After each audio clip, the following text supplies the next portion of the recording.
Female Innovation and Leadership, the topic of Sabine Fischer's presentation held at the Technical University of Vienna. Due to the many nationalities of the listeners, the presentation was held in English. Well, I was pretty impressed with the presentation today, where women were presented as innovators in organizations and also as individual innovators, and I was not aware of that, so this really impressed me. And I think the presentation was really interesting.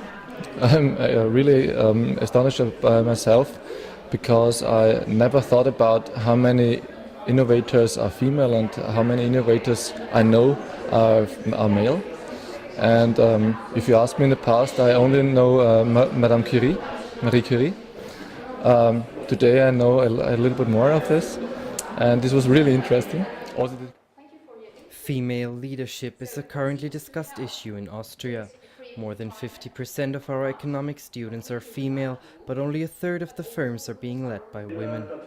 Sabine Fischer describes the situation from her experience as a female executive director and member of the board. In the field of innovation and business, women do play an important role as leaders in companies, but also as customers. As shown in the McKinsey survey of 2007, it is women that decide on more than 70% on household purchases.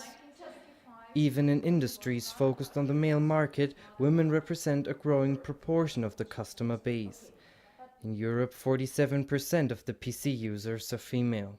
Another important result in the survey: compared to the industry average, companies with a higher quota of women in their top management have shown a better financial performance. After the presentation followed a group discussion that turned out to be vivid and versatile. The point with these gender conversations is that they bring a lot of controversy. One of the many issues in the discussion was the question of why. Why is there so little trust in women to be able to lead a firm successfully? Well, I think first of all it's a question of how society values the work of women, and the same goes for the companies. Companies live in a specific or behave in a specific environment, and so they are very much driven by the values of a society. And this is, to me, the basic problem of all, that the work of women is not in the same way valued as the work of men. The problem is that society thinks that confidence or absence of confidence in women is an intrinsic gender thing, and it's not.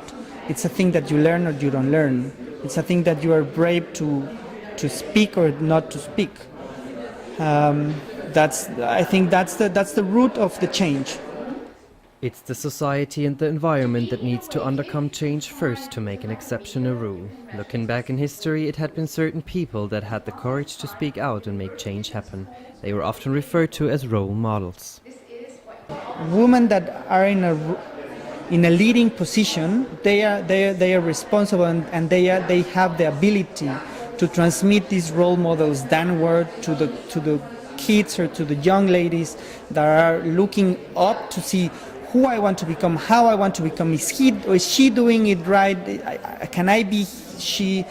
Do I have the dream of becoming her? So it's all about cultural perception.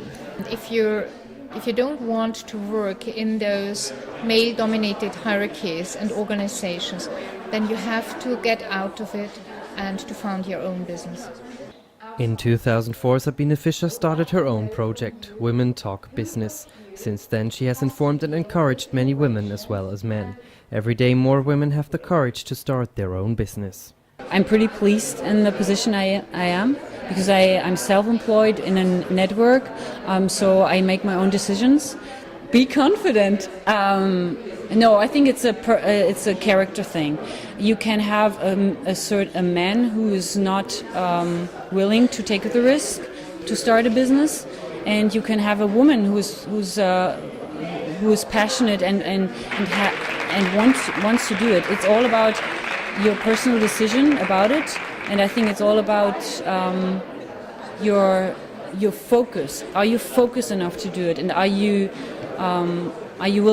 willing to take the risk? So I would say to the woman, consider the cost, be brave and take the risk. Be as you are. Don't be afraid that you're a woman, and make it.